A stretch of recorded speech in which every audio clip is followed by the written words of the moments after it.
चलो आज हम लोग जो इसका तीसरा पार्ट है जिसको बोलते हैं ब्रायोफाइटा, ठीक है, इसको पढ़ेंगे, इसको आज की क्लास में कंप्लीट करेंगे। इसके पहले हमने क्या पढ़ लिया प्लांट वाले में? एल्गी पढ़ लिया और फंजाई पढ़ लिया, ठीक है। दोनों किस में आ रहे थे? हेलोफाइटा। उनसे थोड़े से एडवांस होते हैं जिनको हम कहते हैं ब्रायोफाइटा। हिंदी में भी ब्रायोफाइटा ही बोलेंगे। आपने इन पौधों को भी देखा हुआ है ना, ये भी बिल्कुल छोटे छोटे से पौधे होते हैं। कैसे पौधे हैं? बिल्कुल छोटे छोटे से। और इनको ब्रायोफाइटा को एम्फीबियन कहते हैं। Amphibian, amphibian of plant kingdom कहते हैं। अब ये एम्फीबियन क्या होता है? एम्फीबियन क्या होता है? हिंदी में क्या बोलते हैं? उभयचर। उभयचर क्या होते हैं? जल और दोनों में रहते हैं। तो जीवों में किसको बोलते हैं? मेढक। मेढक को बोलते हैं ना भाई। जैसे जैसे पृथ्वी की उत्पत्ति हुई है, आप लोगों ने पहले भी पढ़ा होगा अपने स्कूल टाइम पे कि पृथ्वी पहले कैसे थी? आग का गोला थी, ऐसा पढ़े ना। फिर धीरे धीरे वो क्या होते गया? ठंडा होते गया, ठंडा होते गया। फिर इसमें बहुत सारे रिएक्शन हुए बिजली के कड़कने से, और जो यहाँ पर जितने भी तत्व थे, तब उसमें बाद में ऑक्सीजन आया है। उसके बाद यहाँ पे जो दुनिया है वो शुरू हुई है। तो पहले जो भी चीज़ें थे सब पानी में थे, है ना, सारी चीज़ें। वहाँ से धीरे धीरे स्थल पर आए हैं। तो जैसे जो जीव जंतु भी थे वो भी पहले पानी में थे। तो जैसे हम उसमें पढ़ते हैं एनिमल वाले में, मेढक जो होता है, फ्रॉग, वो पानी में भी रह सकता है और स्थल में भी रह सकता है ना, इसलिए उसको उभयचर बोलते हैं। तो ब्रायोफाइटा को एम्फीबियन ऑफ प्लांट किंगडम कहते हैं, क्योंकि ऐसा नहीं है कि ये पानी में रहेगा, ये नमी वाली जगह पे मिलेगा। नमी वाली जगह पे ये मिलेगा, एकदम सूखे जगह पे आपको। जैसे एल्गी भी था, वो भी कैसे था? नमी और पानी वाली जगह पे ही मिल रहा था, वो पानी के अंदर भी मिल रहा था। इसको एम्फीबियन इसलिए कहते हैं क्योंकि इनको अपना लाइफ साइकिल कंप्लीट करने के लिए, जैसे हमने एल्गी में देखा था ना, उनका एक पूरा लाइफ साइकिल था, वैसे ही इनको ब्रायोफाइटा को अपना लाइफ साइकिल कंप्लीट करने के लिए पानी की जरूरत पड़ती है, इसलिए इनको एम्फीबियन कहा जाता है। एम्फीबियन कहने का मतलब ये नहीं कि ये पानी में पाए जाएंगे, पानी में ये नहीं पाए जाएंगे। कुछ कुछ इसकी स्पीशीज है वो पानी में मिलती भी हैं, है ना, लेकिन कुछ कुछ है, बाकी सब टेरेस्ट्रियल है, मतलब स्थलीय है। लेकिन इनको अपना लाइफ साइकिल कंप्लीट करने के लिए, लाइफ साइकिल मतलब जब इनमें फर्टिलाइजेशन होता है, जब इनमें प्रजनन होता है, तो प्रजनन के समय में जो एंथेरोजॉइड होते हैं उनको, मतलब मेल को फीमेल तक पहुंचने के लिए पानी की जरूरत पड़ती है। बिना पानी के उनका वो जो प्रजनन की क्रिया है वो पूरी नहीं हो सकती, इसलिए इनको क्या बोलते हैं? एम्फीबियन ऑफ प्लांट किंगडम, ठीक है। इसको वाइवा में पूछा जाता है। ये आपको ऐसे भी पूछ सकता है कि एम्फीबियन ऑफ प्लांट किंगडम किसको कहेंगे? तो किसको कहेंगे? ब्रायोफाइटा, याद रखिए। अब ब्रायोफाइटा का डेफिनेशन देखते हैं, इसको कैसे डिफाइन कर सकते हैं, ब्रायोफाइटा के अंदर कौन से पौधे आएंगे। तो देखिए, पारिभाषिक दृष्टि से असंवहनीय मतलब नॉन वेस्कुलर, असंवहनीय मतलब नॉन वेस्कुलर। अब नॉन वेस्कुलर का मतलब क्या होगा? जिसमें जाइलम और फ्लोएम नहीं, जिसमें जाइलम और फ्लोएम नहीं पाया जाएगा। एल्गी में भी नहीं पाया जाता था, है ना। एल्गी हो गया, फंजाई हो गया, ब्रायोफाइटा हो गया, इनमें जाइलम और फ्लोएम जो इम्पोर्टेंट दो तरह के टिश्यू हैं, जो पौधे में मिलते हैं, एक पानी ले जाने का काम करता है और एक खाना ले जाने का, तो इनमें भी वो नहीं पाया जाता। क्यों? क्योंकि ये जो पौधे हैं ये भी बहुत छोटे छोटे होते हैं। पानी को नीचे से ऊपर तक बड़े बड़े पेड़ और पौधे में पहुंचाने के लिए जाइलम और फ्लोएम होते हैं, पर इनको भी जरूरत नहीं है, ये भी उतने डेवलप नहीं है कि इनके पास अलग से सिस्टम हो ये सब करने के लिए, इसलिए इनको क्या बोलेंगे? नॉन वेस्कुलर, मतलब हिंदी में क्या बोलेंगे? असंवहनीय, ठीक। फिर इनको एक नाम देते हैं अपुष्पोद्भिद, मतलब क्रिप्टोगैमस। इनको हम क्या बोलेंगे? क्रिप्टोगैमस। अपुष्प मतलब इनमें भी फूल नहीं बनेगा। जैसे आप जो भी पौधे देखते हो बड़े वाले, है ना, उनमें क्या बनता है? रिप्रोडक्टिव पार्ट के रूप में फूल ही बनता है। इनमें भी फूल नहीं बनेगा, इसलिए इनको कहते हैं क्रिप्टोगैमस। जिनमें फूल और फल बनते हैं उनको कहते हैं फेनेरोगैम्स, जो हम आगे के देखेंगे, ठीक है। पर इनको क्या कहेंगे? क्रिप्टोगैम्स या अपुष्पोद्भिद। एम्फीबियस, अभी मैंने बताया, क्या बोलेंगे? एम्फीबियस मतलब इनको पानी की जरूरत पड़ती है। उभयस्थलीय प्रकृति के होते हैं तथा जिनका लैंगिक जनन अंग स्टेराइल बहुकोशिकीय जैकेट से घिरा रहता है। अब देखो, जब हमने एल्गी के बारे में पढ़ा तो वहाँ पर हमने कभी भी जैकेट सेल के बारे में नहीं पढ़ा। यहाँ से जैकेट सेल शुरू होता है। मतलब अभी हम इनका रिप्रोडक्टिव पोर्शन देखेंगे, जो मेल और फीमेल पार्ट होता है उनमें क्या होता है, जैसे फीमेल पार्ट इनका इस तरह का नजर आएगा, यहाँ बीच में एग बनता है, ठीक है। तो इनके तरफ, इनके चारों इस तरह से जैकेट सेल पाए जाते हैं। जैकेट का मतलब होता है जो इनको प्रोटेक्शन दे, एक आवरण टाइप का बना रहता है एक सेल का, जिसको जैकेट सेल कहते हैं। ये सब जैकेट सेल हैं। जैकेट मतलब जैसे आप जैकेट पहनते हो ना, क्यों पहनते हो जैकेट? सुरक्षा के लिए। अच्छे दिखने के लिए, तो स्टाइल मारने के लिए, सुरक्षा के लिए ना। भाई ठंडी के दिन में जैकेट पहनते हैं ताकि हमको ठंडी हवा मत लगे, थोड़े गर्म रहे। वैसे ही अंदर ये जो एग सेल है, और वैसे ही अभी आप स्पर्म वाले सेल में देखोगे, इनके चारों ओर क्या मिलता है, जैकेट सेल मिलता है, जो स्टेराइल होता है। स्टेराइल मतलब इनका रिप्रोडक्शन में कोई हेल्प नहीं है, ये रिप्रोडक्शन वाले सेल नहीं है, पर रिप्रोडक्शन जो सेल करेंगे उनके चारों ओर ये पाए जाते हैं। तो ब्रायोफाइटा से ये शुरू होता है। क्या शुरू होता है? Jacket cell. तो इनको क्या बोलेंगे हिंदी में? इनको बोलते हैं बहुकोशिकीय आवरण, ठीक है, स्टेराइल, ठीक है। तो जिनमें ये सब गुण मिलेगा उनको हम क्या कहेंगे? ब्रायोफाइट, ठीक है। तो अगर ओवरऑल बोलेंगे तो क्या होगा, देखिए, पारिभाषिक दृष्टि से असंवहनीय अपुष्पोद्भिद पौधे जो उभयस्थली प्रकृति के होते हैं तथा जिनका लैंगिक जनन अंग बंधीय बहुकोशिकीय आवरण से घिरा रहता है, उनको ब्रायोफाइट्स कहते हैं। ये डेफिनेशन आपको लिखना पड़ेगा, ठीक है। इनके अंदर लगभग 960 जेनेरा और 2400 जातियां अभी तक खोजी गई हैं। 960 वंश और 2400 जातियां ब्रायोफाइट्स की अभी तक खोजी गई हैं, इंडिया में और इंडिया के बाहर भी। टोटल इतने सारे हमको मिलते हैं, ठीक है। 960 वंश और 2400 जातियां इनकी अभी तक खोजी गई हैं, अभी भी खोजने का काम चल रहा है। ब्रायोफाइटा के बारे में जिसमें हम पढ़ते हैं उसको ब्रायोलॉजी कहते हैं। ब्रायोलॉजी, लॉजी सभी में जुड़ जाता है। जैसे बायोलॉजी आपने पढ़ा है, बायो के बारे में पढ़ना, वैसे जब हम ब्रायोफाइटा के बारे में पढ़ते हैं तो उसको ब्रायोलॉजी कहते हैं। बायो नहीं लिखना है ना, ब्रायोलॉजी, ठीक है। तो ब्रायोफाइटा के बारे में स्टडी करने को ब्रायोलॉजी कहते हैं। और एक साइंटिस्ट है जिनका नाम है प्रोफेसर शिवराम कश्यप।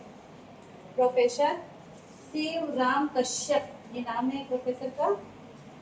इनको फादर ऑफ ब्रायोलॉजी कहा जाता है, इंडियन फादर ऑफ ब्रायोलॉजी, भारतीय बायोलॉजी के जनक के रूप में कहा जाता है। इसको पूछता ऑब्जेक्टिव में, तो याद रखेंगे, ठीक है। शिवराम कश्यप एक प्रोफेसर हैं जिन्होंने इंडिया में कितने ब्रायोफाइटा पाए जाएंगे, कहाँ पाए जाएंगे, इन सब के बारे में बहुत सारी क्या की हुई है, स्टडी की हुई है। तो इनको जनक कहा जाता है, फादर ऑफ इंडियन बायोलॉजी कहा जाता है, ठीक। उसके बाद एक और पॉइंट ब्रायोफाइटा का लिए, ब्रायोफाइट सल्फर डाइऑक्साइड प्रदूषण के प्रति अत्यधिक संवेदनशील होते हैं। जहाँ पर भी सल्फर डाइऑक्साइड का कंटामिनेशन जहाँ मिलेगा वहाँ ब्रायोफाइटा नहीं मिलेंगे, बहुत ज़्यादा संवेदनशील होते हैं।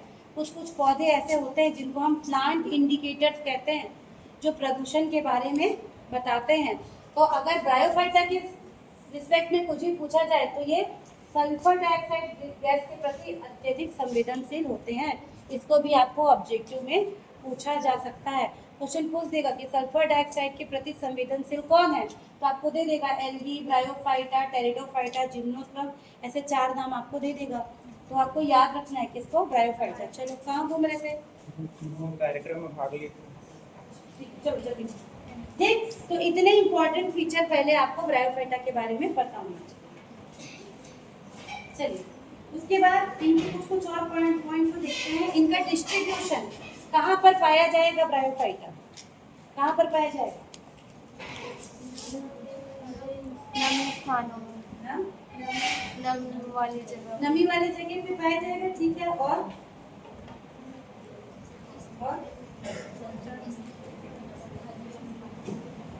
उष्णकटिबंधीय भागों से लगातार आर्कटिक तक पाए जाते हैं, पर ज्यादा वृद्धि इनकी उष्णकटिबंधीय भागों में होती है। और ये पौधे और तनों की पत्तियों पे भी पाए जाते हैं, दूसरे पौधों के ऊपर भी मिलेंगे। अब उष्णकटिबंधीय भाग मतलब कौन सा भाग होगा? थोड़ा थोड़ा भूगोल पढ़े।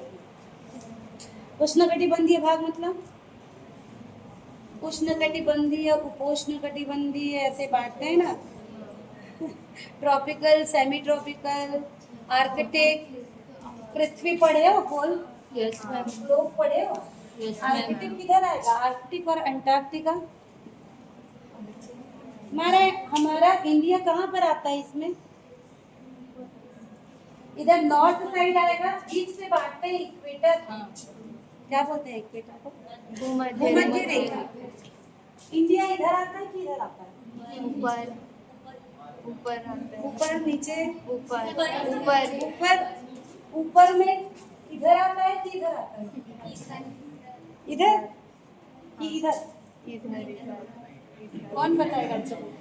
इधर इधर भी सबका पोजीशन होता है ना। आप देखना जियोटैग फोटो खींचोगे तो एन करके लंबा सा लिखा रहता है, पोजीशन बताता है।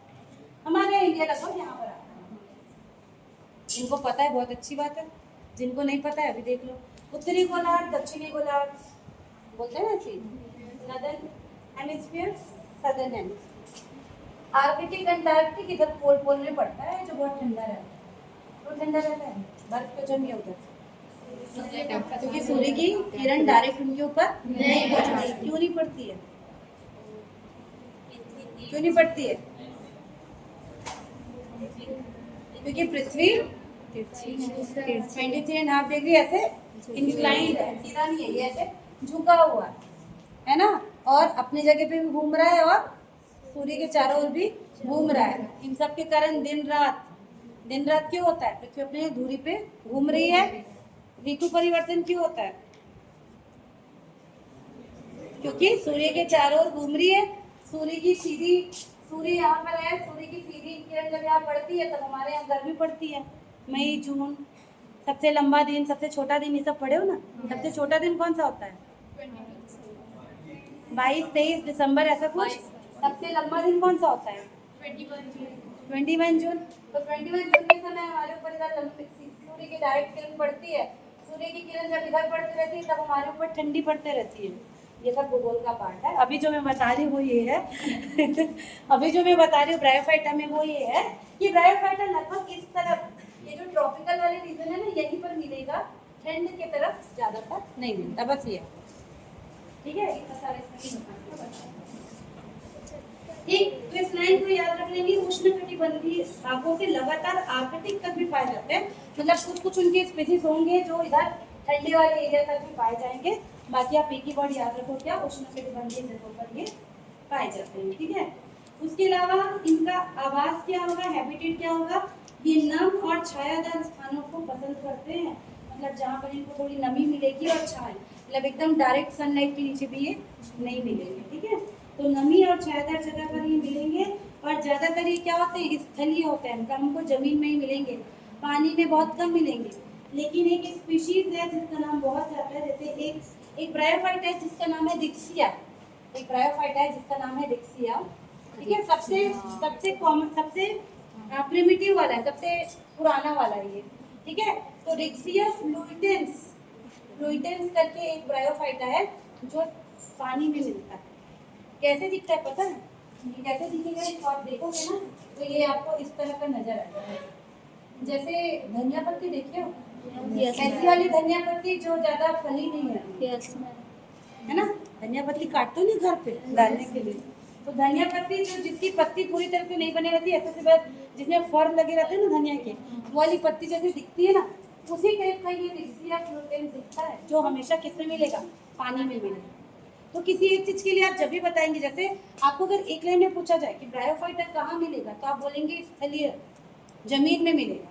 लेकिन उसके साथ एक्सेप्शन है, बायो में बहुत सारे एक्सेप्शन है।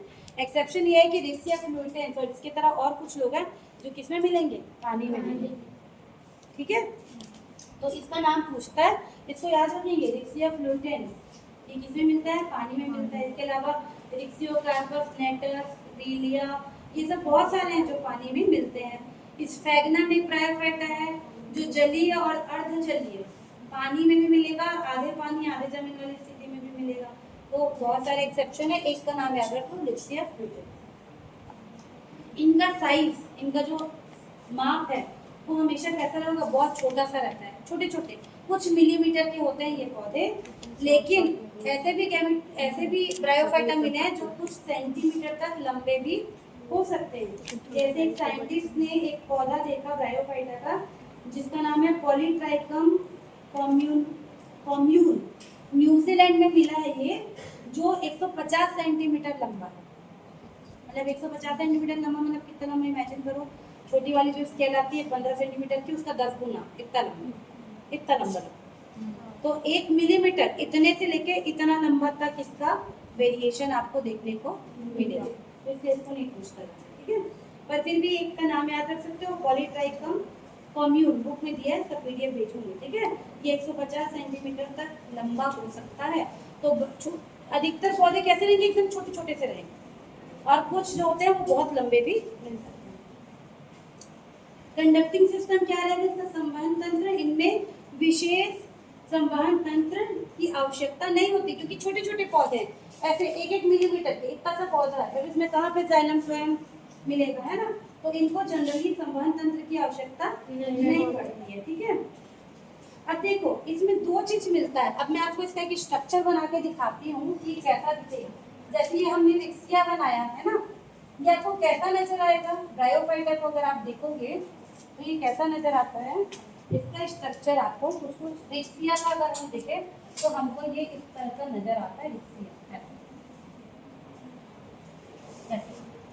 ये रिक्सिया है, ठीक है।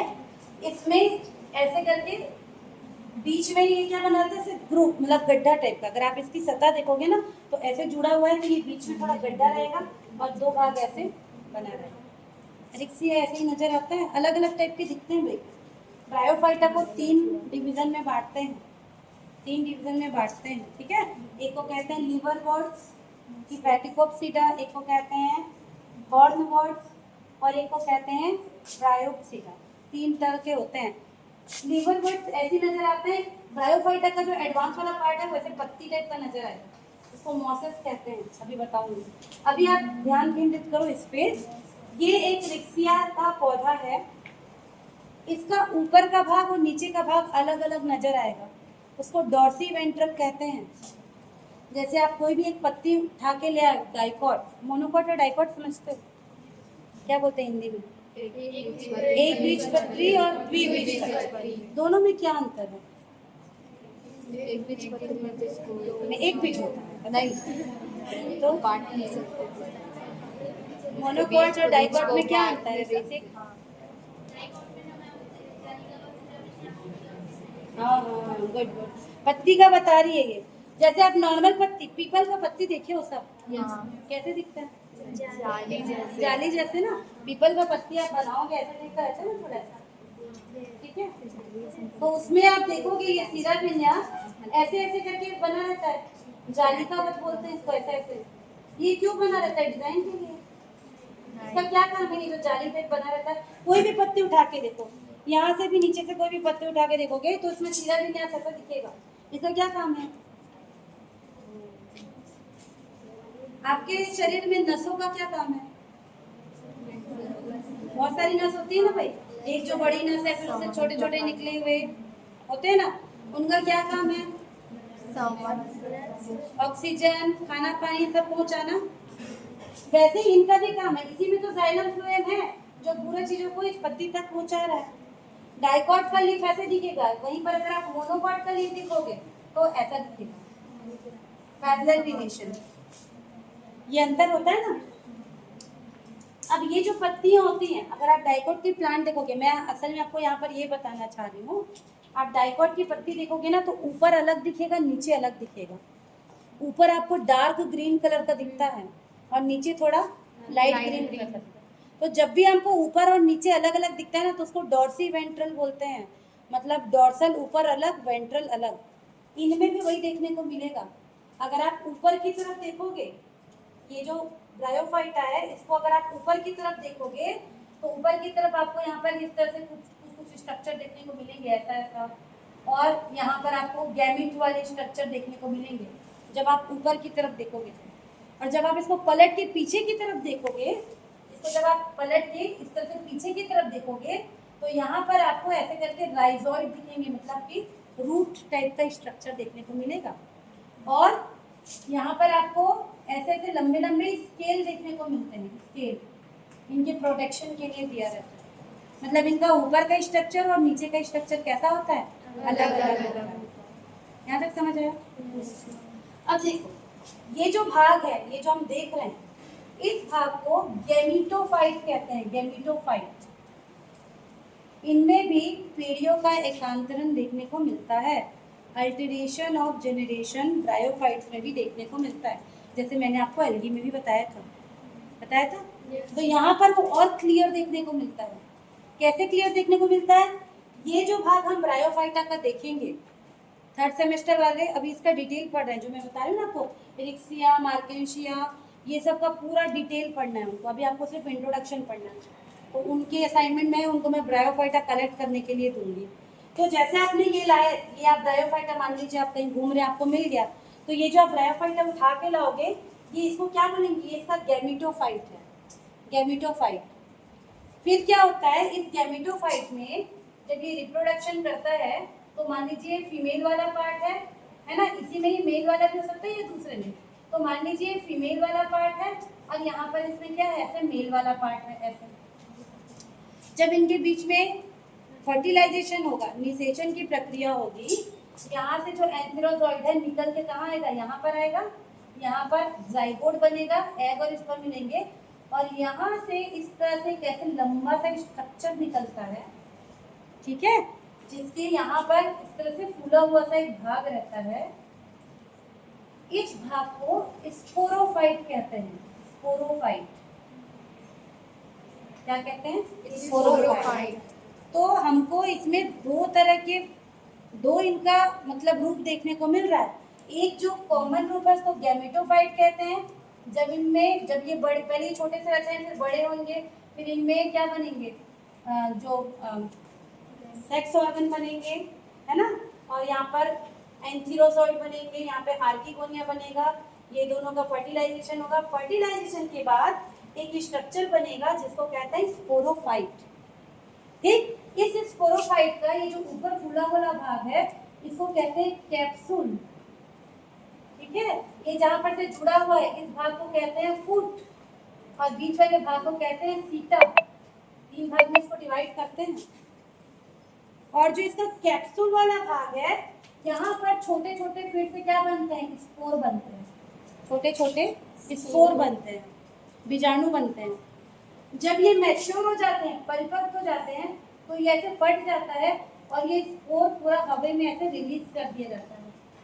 फिर ये जहाँ पर जाके गिरेगा, वहाँ पर फिर से ऐसा नया ब्रायोफाइटा ये क्या करेगा, बनाएगा। तो इस तरह से इनका पूरा लाइफ साइकिल जो है वो कंप्लीट होता है। समझ आ रहा है क्या क्या बोल रहा है? गैमीटोफाइट के फॉर्म में ये मिलेगा। गैमीटोफाइट में ही क्या बनेंगे, एंथेरोजॉइड और आर्किगोनिया बनेंगे। जब इनमें फर्टिलाइजेशन होगा, तब यहाँ से एक नया स्ट्रक्चर बनेगा जिसको कहते हैं स्पोरोफाइट। स्पोरोफाइट में मैच्योर होने पे कैप्सूल में बनते हैं स्पोर, और ये स्पोर फिर जाके क्या बना लेते हैं, गैमीटोफाइट बना लेते हैं। ऐसे इनका पूरा लाइफ साइकिल क्या होता है, चलते रहता है। इसी को पीढ़ियों का एकांतरण या अल्टरेशन ऑफ जनरेशन भी कहते हैं। ये हमको किसमें देखने को मिलेगा, ब्रायोफाइट। ये चीज समझ आ रही है जो बता रही हूँ, ये बहुत इंपॉर्टेंट है ना, आगे इसका डिटेल पढ़ोगे आप। तो इसको क्या कहेंगे, गैमेटोफाइट, इसको क्या कहेंगे, स्पोरोफाइट। इसमें कंफ्यूज नहीं होना है, ठीक है। चलो आगे देखते हैं, अब इसमें और क्या है। अब देखो गैमेटोफाइट, अब गैमेटोफाइट बोल रही हूँ तो आप कहाँ पर को सोच रहे हैं, कौन सा क्वेश्चन है गैमेटोफाइट, ये वाला है ना जो हमको, ये देखो। हाँ, अब एक बात और ध्यान रखो, ये जो गैमेटोफाइट है ये पूरा आपको ग्रीन कलर का नजर आएगा, क्योंकि ब्रायोफाइट्स भी क्या है, ऑटोट्रॉप्स है, अपना खाना खुद बनाते हैं।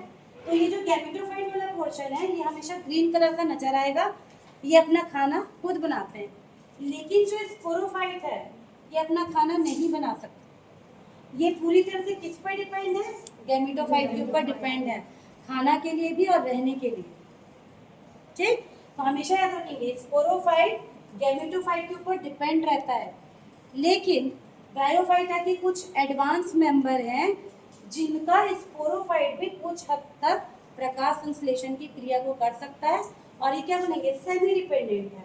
मतलब पूरी तरह से डिपेंडेंट नहीं हो गया, थोड़ा थोड़ा डिपेंडेंट रहता है।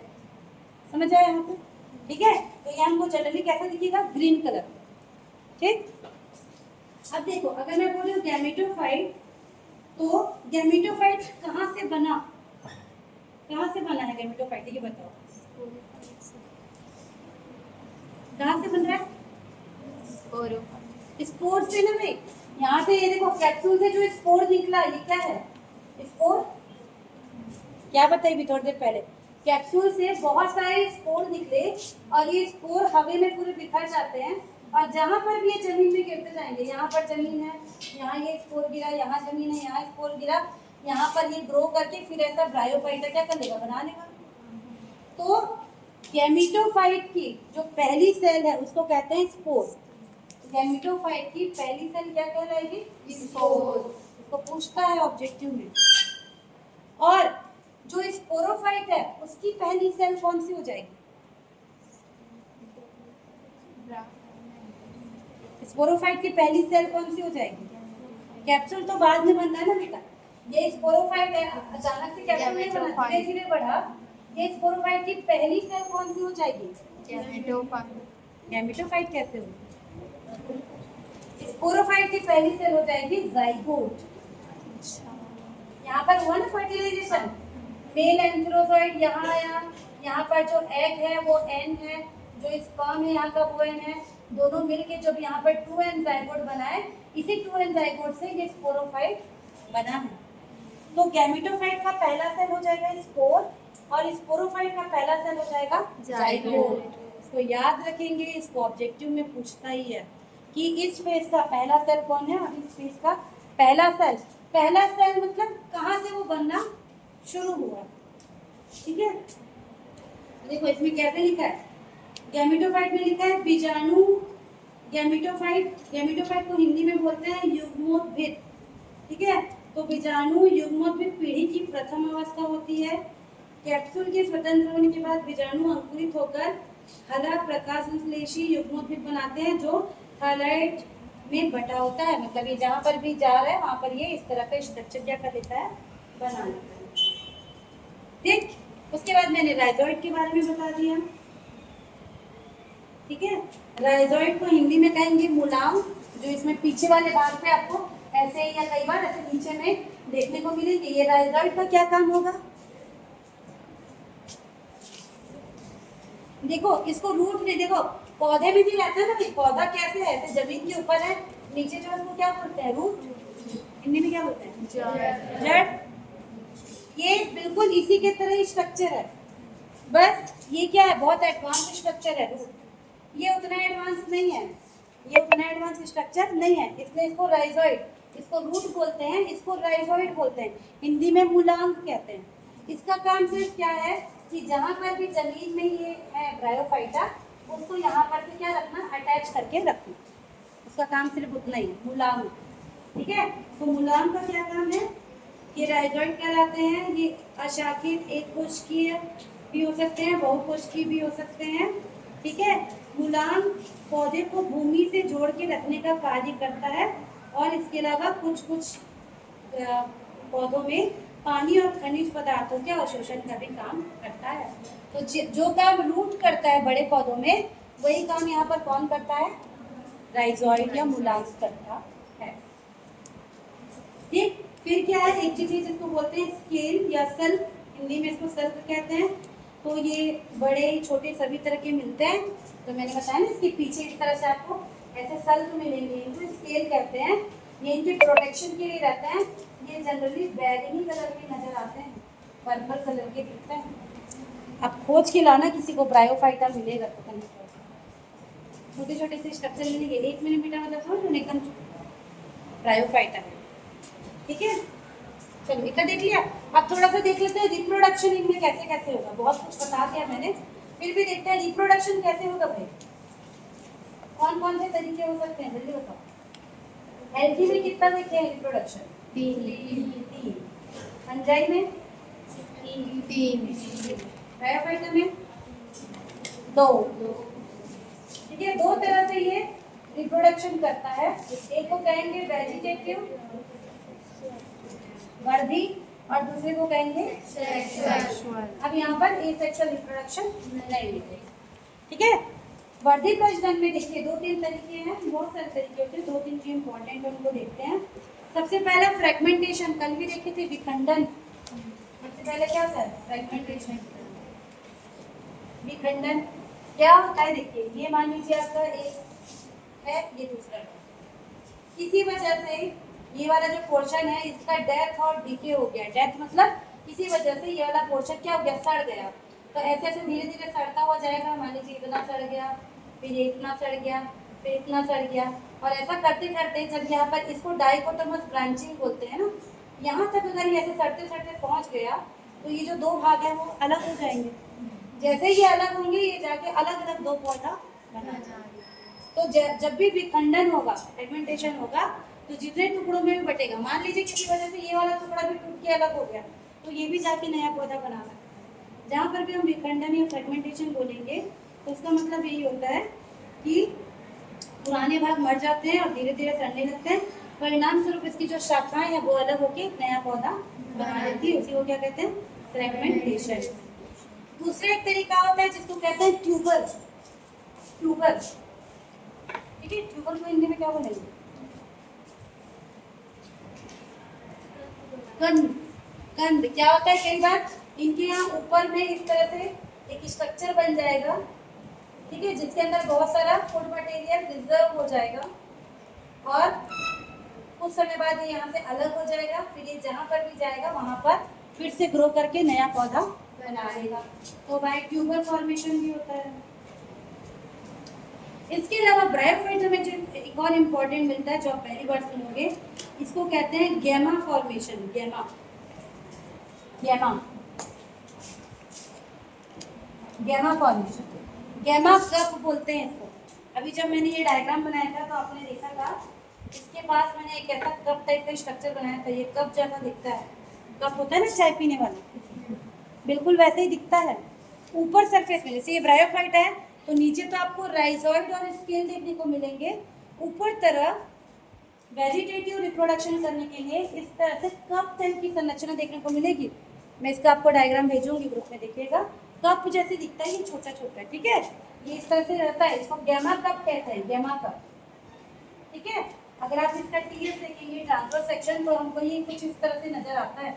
ऐसे टाइप का स्ट्रक्चर ये रहता है और इसके अंदर छोटे छोटे इस तरह से गैमा लगे होते हैं, छोटे छोटे गैमा। ऐसा इसका हमारे पास स्लाइड है, हम देखेंगे, है ना। तो क्या होता है जब ये मैच्योर हो जाते हैं और यहाँ से इस तरह से निकाल दिए जाएंगे तो ये एक एक गैमा जहाँ पर भी गिरेगा वहाँ पर से नया पौधा बना लेता है, ठीक है। तो बाय गैमा कप या गैमा वेजिटेटिव रिप्रोडक्शन है कि यहाँ पर बीच में जो इनका ग्रुप है, ग्रुप मतलब घुसा हुआ भाग है, वहाँ पर ऐसे छोटे छोटे गैमा आप देखिए ना, ग्रीन कलर का ही रहता है और ऐसे बड़ा मतलब गोल गोल नजर आता है। तो इसके अंदर छोटे छोटे इस तरह से गैमा पाए जाते हैं। ये गैमा जहाँ भी गिरेंगे वहाँ पर जाके नया पौधा ये बनाना है, ठीक। तो वेजिटेटिव रिप्रोडक्शन में ये 3 याद रखना है। इसके अलावा भी बहुत सारे हैं, एडवेंटिशियस ब्रांचिंग है, प्रोटोनिमा है, फिर वो सब जरूरी है। 3 याद रख लो, फ्रेगमेंटेशन, ट्यूबर और गैमा। 3 तरह से ये वेजिटेटिव रिप्रोडक्शन करते हैं। अब देखते हैं सेक्सुअल रिप्रोडक्शन। तो सेक्सुअल रिप्रोडक्शन किस तरह का होगा? एल्गी में क्या क्या था सेक्सुअल रिप्रोडक्शन में, जल्दी बताओ। एल्गी में सेक्सुअल रिप्रोडक्शन कैसे हुआ था?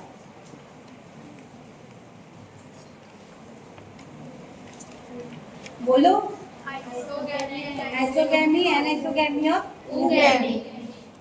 ब्रायोफाइटा में सेक्सुअल रिप्रोडक्शन सिर्फ oogamous टाइप का होता है। कौन सा टाइप का? oogamous। एल्गी में हमने 3 टाइप देखा था ना। फंजाई में तो थोड़ा और अलग चल रहा था, 5 टाइप के अलग अलग थे, 5 के एक में वो तीनों आ रहा था। ब्रायोफाइटा में सिर्फ एक टाइप का होगा, oogamous। oogamous में क्या हुआ था? हाँ ठीक, oogamous में क्या हुआ था? जो फीमेल वाला पोर्शन होता है ना, वो कैसा होता है? नॉन मोटाइल और बड़ा, ठीक है। और मेल जो होता है वो कैसा होता है? छोटा और मोटाइल। सेम वैसा ही हमको यहाँ पर भी देखने को मिलेगा, ठीक। तो क्या क्या मिलेगा देखिए, लैगिंग प्रजनन oogamous टाइप का होता है, मतलब दो अलग तरह के गैमेट बनेंगे, ठीक है। मेल गैमेट को एंथेरोजॉइड कहेंगे, जो कि मोटाइल होगा, क्या कहेंगे, एंथेरोजॉइड, ठीक है, जो कि एंथेरिडियम में बनेगा। देखो दो बनेगा, कैसे कैसे, मेल वाले को यहाँ पे क्या कहेंगे, एंथ्रोगोनियम,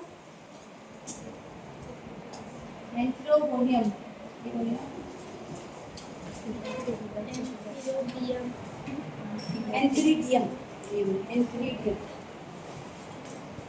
एंथ्रीडियम, ठीक है। एंथ्रीडियम के अंदर बनेगा एंथीरोजॉइड, एंथीरोजॉइड, ठीक है। और दूसरा जो फीमेल गैमेट बनेगा उसको कहेंगे आर्कीगोनियम, ठीक है। और इसके अंदर जो बनेगा उसको हम कहेंगे एग, ठीक है। एक ही ब्रायोफाइटा के अंदर दोनों भी मिल सकते हैं या अलग अलग आजू बाजू में भी ये मिल सकते हैं, ठीक। चलिए, तो सबसे पहले देखते हैं कि आर्कीगोनियम हमको कैसा नजर आएगा अगर हम उसको देखेंगे। देखो इसका पूरा डिटेल आप हर सेम में पढ़ोगे कि कैसे बनता है। यहाँ पर बस आपको उसका एक हल्का सा स्ट्रक्चर को याद रखना है कि वो कैसे दिख रहा है, ठीक है। अगर आर्कीगोनियम को हम देखेंगे तो ये कैसा दिखेगा, इसके स्ट्रक्चर को बस याद रखना है। आर्कीगोनियम आपको इस तरह का स्ट्रक्चर नजर आता है, ठीक है। सबसे नीचे में यहाँ पर एक बड़ा सा सेल दिखेगा, इसी को हम कहते हैं एग, ठीक। उसके ऊपर एक छोटा सा सेल दिखता है, इसको कहते हैं वेंटर, और उसके ऊपर 4 सेल नजर आते हैं इस तरह से, इसको कहते हैं नेक कैनाल सेल, इसको कहते हैं वेंटर कैनाल सेल। इसके ऊपर में 4 ऐसे सेल नजर आते हैं, इनको कहते हैं कवर्ड सेल, कवर्ड सेल, ठीक है। इसके चारों ओर कुछ शॉर्ट सेल नजर आएंगे, इनको कहेंगे नेक सेल, नेक सेल। और इन सब के चारों ओर बड़े बड़े ऐसे नजर आएंगे, इसको कहेंगे जैकेट, ठीक है, इसको कहेंगे जैकेट।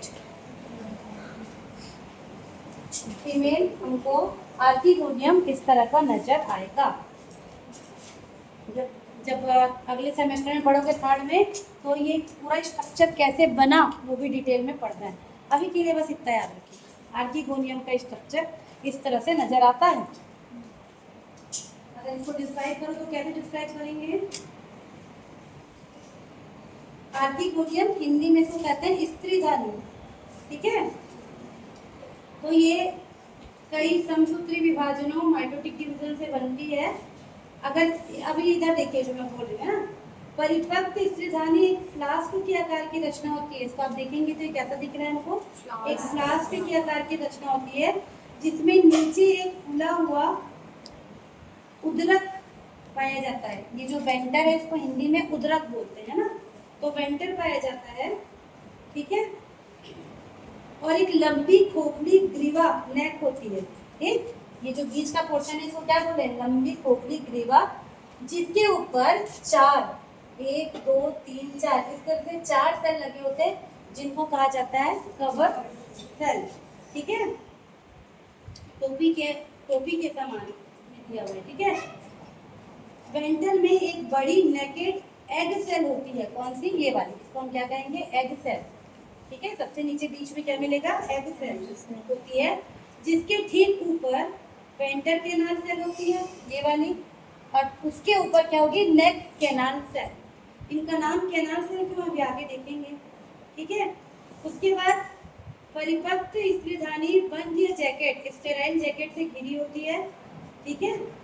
यहाँ तक का स्ट्रक्चर आपको इसमें याद। चलिए अब देखते हैं एंथ्रेडियम। एंथ्रेडियम का स्ट्रक्चर कैसा दिखेगा, इसको भी देख लेते हैं। एंथ्रेडियम का स्ट्रक्चर आप देखेंगे तो ये आपको इस तरह से नजर आएगा।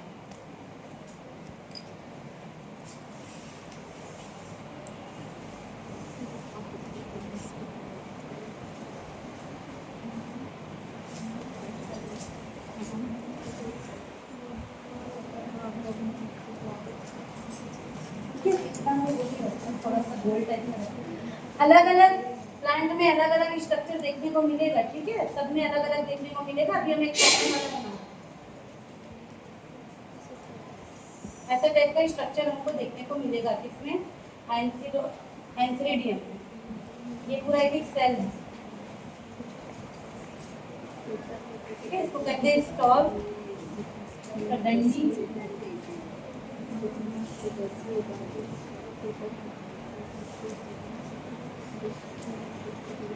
ठीक, किस तरह का आपको नजर आता है एंथ्रीडियम।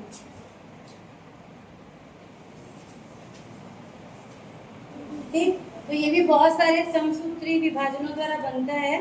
यह एक दीर्घ वृत्ताकार या गोलाकार रचना होती है, मतलब किसी किसी ब्रायोफाइटा में ये जो स्ट्रक्चर है ऐसा भी नजर आएगा, किसी किसी में आपको ऐसे पूरा गोल टाइप का स्ट्रक्चर भी नजर आएगा, है ना। अलग अलग पौधे का अलग अलग स्ट्रक्चर होता है, लेकिन गोल या दीर्घ वृत्ताकार स्ट्रक्चर इसको बोलेंगे। जिसमें बहुकोशिकीय किंतु एक कोशा मोटी जैकेट होती है जो कि एंथ्रोजोइड को सेंट्रल मास को घेरे होती है। तो यहाँ पर भी आपको इस तरह से जैकेट सेल नजर आते हैं, जैकेट सेल इनको भी घेरे हुए हैं, इसीलिए ही इनको जैकेटेड कहा गया है, ठीक है। यहाँ पर भी जैकेट सेल देखने को मिलेगा। जैकेट सेल का काम ही यही है कि क्या दे रहा है, दोनों को प्रोटेक्शन दे रहा है, ठीक। प्रत्येक कोशिका मतलब एंथ्रीडियल चैम्बर रूपांतरित होकर एक दीर्घित द्विशाभिक इलोंगेटेड बाइफ्लैजिलेट क्या बनाता है, एंथेरोजोइड बनाता है, जिसका जो साइज है वो थोड़ा थोड़ा सा चेंज हो सकता है, किसी में लंबा वाला बनेगा, किसी में छोटा वाला बनेगा। इसमें क्या होता है देखिए, लिख लिए, यहाँ तक बना लिए। देखो एक एक जो सेल है, मान लीजिए मैं किसी एक सेल की बात कर रही हूँ, ये वाला जो सेल है ये आगे चल के क्या होगा, ये एक सेल इस तरह से दो भाग में टूटेगा, ठीक है, दो भाग में टूटेगा, और ये दोनों भाग दो इस तरह से क्या बनाएंगे, एंथेरोजोइड बनाएंगे। ऐसे शेप का भी बनता है, किसी किसी में ऐसे शेप का भी बनता है। ये क्या है, ये एंथेरोजोइड है, एंथेरोजोइड। इनके पास क्या है, कशाभिकाएं हैं, फ्लैजिला है, जिसके कारण ये क्या करेगा, मूव करेगा। जब ये परिपक्व हो जाता है, यहाँ से ये पूरा ऐसे ऐसे बीचों बीच ऐसे ये फट जाता है, और फटने के बाद इसके अंदर जितने भी एंथेरोजोइड हैं ये क्या होते हैं, रिलीज कर दिए जाते हैं। अब इन्हीं एंथेरोजोइड को यहाँ से निकल कर यहाँ पर पहुँचना है, ठीक है, मेल वाले पार्ट से निकल के फीमेल तक पहुँचना है। इसी के लिए इनको क्या की जरूरत पड़ती है, पानी की जरूरत पड़ती है। एक बूंद पानी से भी इनका काम चल जाएगा, बस उनको वहाँ तक पहुँचना है। जब ये यहाँ पहुँचते हैं उस समय पे ये भी मैच्योर होता है। जब ये मैच्योर होता है तो क्या होता है, ये वेंटर कैनाल सेल और ये बीच के नेक सेल ये पूरे ऐसे घुल जाते हैं, पूरे सेल ऐसे मिक्स हो जाएंगे, और यहाँ पर एक म्यूसिलेजिनस पदार्थ भर जाएगा, मतलब एक चिपचिपा टाइप का पदार्थ भर जाएगा। ये कवर्ड सेल ऐसे फट जाएगा, चार सेल जो ऊपर रखा हुआ था वो पूरा ऐसे खुल जाएगा, और यहाँ से कुछ केमिकल रिलीज होंगे, कुछ केमिकल जो इन एंथेरोजोइड को अट्रैक्ट करेंगे, कहाँ, यहाँ पर अंदर आने के लिए। अगर यहाँ पर केमिकल रिलीज नहीं होगा तो ये एंथेरोजोइड कहीं भी और फंस जाएगा, फिर फर्टिलाइजेशन नहीं होगा। फर्टिलाइजेशन नहीं होगा तो क्या होगा, आगे जो स्पोरोफाइट बनना है वो ऐसा होता है ना, ठीक है। तो जैसे ये परिपक्व होगा, जो आपका एंथेरोजोइड है वो इसके पूरा अंदर ऐसे घुसेगा, और यहाँ पर आकर ऐसे दोनों के बीच में कांटेक्ट होगा, और फिर यहाँ पर क्या हो जाएगा, ये भी एन है, ये भी एन है, दोनों मिक्स होके क्या बन जाएंगे, बन जाएंगे, और क्या होगा, जाइगोट बनेगा। जाइगोट जैसे ही बनेगा, देखो यहाँ पर ये 2n बन गया, जाइगोट जैसे ही बनेगा, फिर ये पूरा स्ट्रक्चर, ये क्या है, ये स्ट्रक्चर जो हमने वेंट्रल सर्फेस बात की उसके अंदर ये धंसा हुआ है। ये स्ट्रक्चर आप देखोगे कि अब कैसे ब्रायोफाइट था, उसके अंदर ये ऐसे धंसा हुआ है। जैसे ही यहाँ पर जाइगोट बना, यहाँ से नया इस तरह से क्या बन जाएगा, स्पोरोफाइट धीरे धीरे निकल के बाहर आ जाएगा। समझ आया भी पूरा process? Yes, ma'am. Life cycle इनका ऐसे ही चलता है। टाइम हो गया क्या? कौन सी क्लास है? सर आए हैं? आए? देखिए हो सर आ गए क्या? तुम लोग कहाँ गए थे? हाँ अच्छा, अलग जगह। ठीक है चलो। तो इसका बस डिवीजन और बचा है ना, 3 भाग में बांटते हैं। ये समझ आया? ये इम्पोर्टेंट है भाई, यहाँ तक समझ आया? ब्रायोफाइट हमें इतना पढ़ना है, इसके आगे का ये पूरा स्ट्रक्चर कैसे बना, ये पूरा स्ट्रक्चर कैसे बना, ये पूरा 3rd सेम में पूरा डिटेल में पढ़ना है, मैं ही पढ़ाऊंगी।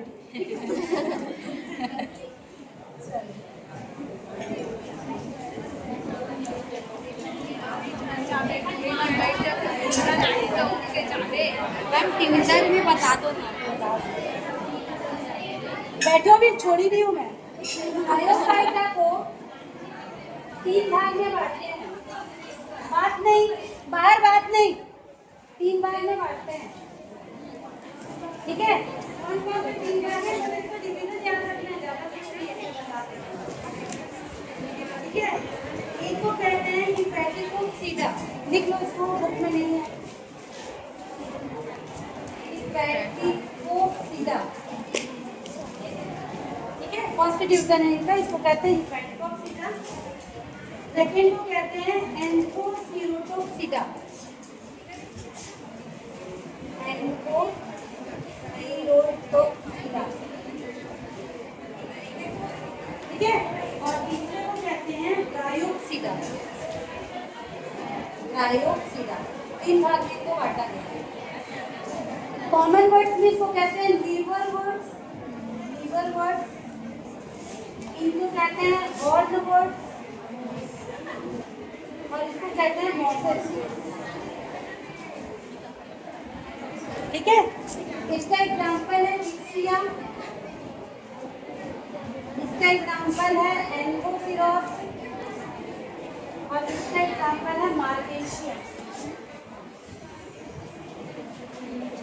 ठीक है? अब एक बार सुन लो, अभी रुक जाओ 2 मिनट, इसको सुन लो।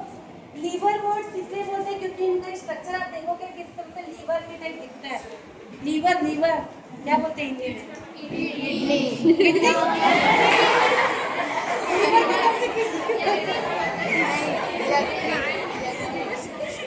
लीवर को क्या बोलते हैं हिंदी में? यकृत। थोड़ा थोड़ा ऐसे दिखता है, बात नहीं, इसको लीवर वर्ड्स कहते हैं। इसको हॉर्न वर्ड इसलिए बोलते हैं, इसको हॉर्न वर्ड इसलिए बोलते हैं क्योंकि जैसे अभी हमने इसमें देखा ना, इसका जो गैमेट्स वाला पोर्शन था उसके अंदर बसा हुआ था, इसका क्या होता है, इसका स्ट्रक्चर भी ऐसे दिखेगा, लेकिन इसका जो एंथीरोसॉइड और वाला पोर्शन है वैसे बाहर निकला हुआ दिखता है, ऐसे टाइप का स्ट्रक्चर बनाता है। जैसे सिंग होती है ना गाय की बाहर निकली हुई, वैसे इसका सेक्सुअल ऑर्गन दिखता है, इसलिए इसको हॉर्न वर्ड्स कहते हैं, ठीक है? और इसको मॉसिस इसलिए कहते हैं क्योंकि ये थोड़ा थोड़ा आपको ऐसे पत्तियों टाइप नजर आता है, ऐसे पत्तियों टाइप नजर आता है, आपको इसको देख के लगेगा कि पूरा पौधा है लेकिन बच्चन में क्या है, ब्रायोफाइट, ठीक है? इसलिए इसको 3 भाग में बांटे, इतना इसमें पढ़ना है, ठीक? चलो, ब्रायोफाइट का कंप्लीट हो गया। अगली क्लास में टेरिडोफाइटा,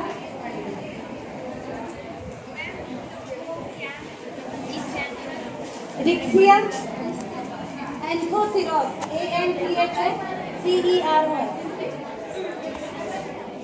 और ये मार्केशिया, बता दूंगी। और